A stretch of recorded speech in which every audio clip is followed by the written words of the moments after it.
All right, listeners, welcome back for another deep dive. Yeah, great to be back. Today we're going to be talking about Aikido. Okay.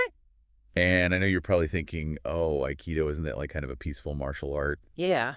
But actually, it's got this really interesting connection to samurai history and kind of like a violent past. Uh-huh. And we're going to explore that today. Mm-hmm. So we're going to look at how a samurai encounter with some bandits in 1914 actually played a role in shaping Aikido as we know it. Yeah, this is one of those stories that really shows you how things you wouldn't expect to be connected can really, uh, affect each other, really Right. influence something else. And it all starts with this guy, Sokaku Takeda. Okay. He was a master of Daito-Ryu, which is a traditional Japanese fighting style.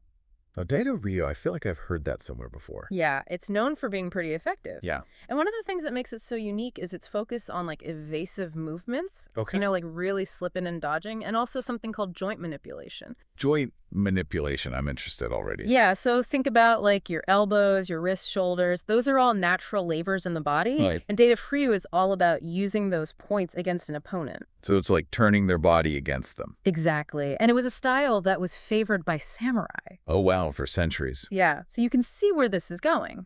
Okay, so we've got this samurai master, we've got this fighting style, but how do bandits come into this picture? Like, how does that all work? Well, What happened? so picture this. It's 1914, Sokaku Takeda, he's dressed in his traditional clothes. Okay. He's traveling, Yeah. and he comes across this group of like 30 bandits. Oh, no. And they see his clothes and, they think, what is this guy wearing? It's totally outdated. They probably laughed at him. They started making fun of him, but they had no idea who they were dealing with. Yeah, 30 bandits and one samurai master. It sounds like the odds were not in his favor. Yeah, you'd think so, right? Yeah. And feeling like they had the upper hand, they decide to attack him. Mm-hmm. But Takeda, he uses Daito-Ryu, Oh, wow. and he uses their aggression against them. He basically takes control of the situation and ends up defending himself so well that 20 of the bandits end up dying. Oh, my gosh. Yeah. So this story is kind of intense.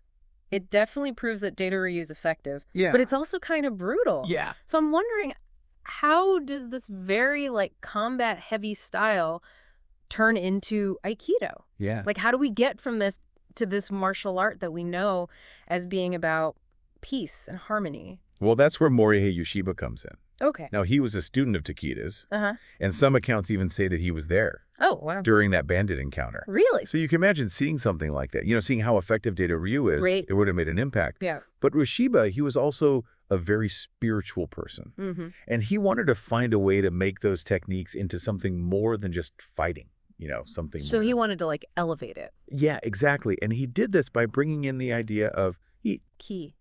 ki is this concept you see a lot in Eastern philosophy. Mm-hmm. And it's often translated as life energy. Okay. And Ueshiba believed that all living things have ki flowing through them. So like a universal energy. Exactly. Yeah. And he thought that if you could understand and manipulate this energy, Okay. you could find this harmony within yourself and with the world around you. Oh, okay. So how does that relate to the physical techniques of Aikido? So instead of meeting force with force like blocking or striking, Yeah.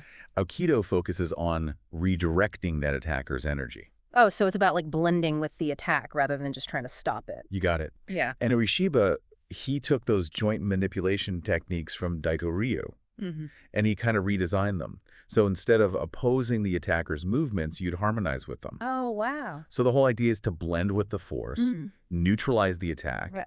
and find a resolution without hurting anyone more than necessary. So it's about self-defense. Yeah. But it's also about creating a more peaceful situation.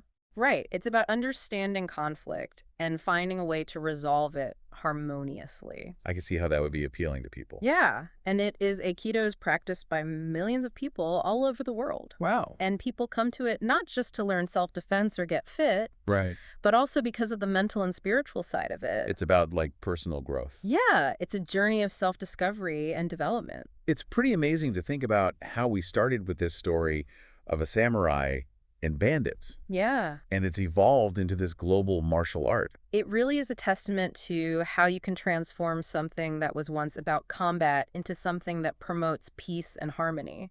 It makes you wonder how knowing this history might change how someone sees Aikido Well, I think it gives you context. You see how a fighting art can be completely transformed by philosophy by the way you approach it. Uh-huh. And it makes you appreciate the techniques more. You understand the thinking behind them. And it allows you to connect with the art on a much deeper level. Yeah, absolutely. This has been such an interesting deep dive. I feel like we've only just scratched the surface, though. Oh, yeah, for sure. There's so much more to explore. And I'm kind of curious now. I mean, we've talked about it intellectually, Hmm. but I wonder if actually experiencing Aikido, feeling that redirection of energy firsthand, Yeah. would that give you an even deeper understanding of its philosophy? It's definitely something to think about. And maybe even try out. I think so too. Yeah. All right, listeners, thanks for joining us for another deep dive. And be sure to check out our next episode where we'll Till next time. be exploring another fascinating topic. Take care. See you then.